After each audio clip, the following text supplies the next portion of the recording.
محبت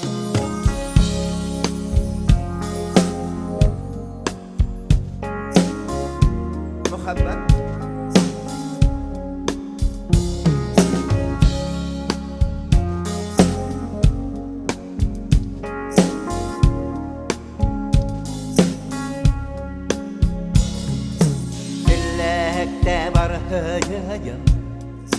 Anlatırgan Mümkün meyhun barhım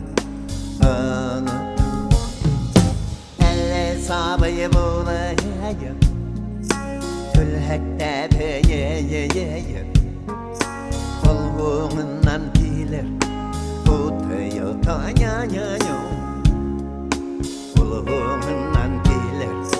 Utuyu kanyayım Başka bir ehin peyeyim Seslerinden öpeyim Yatkanda her bir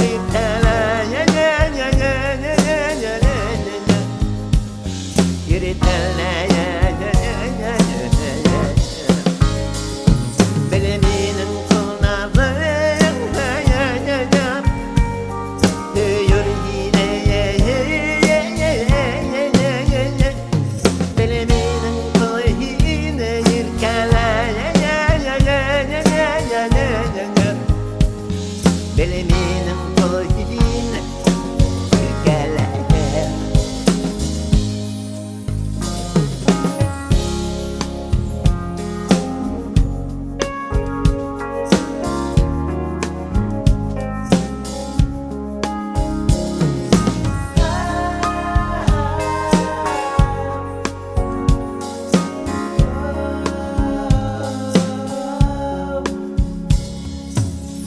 Gazaplar aşağıya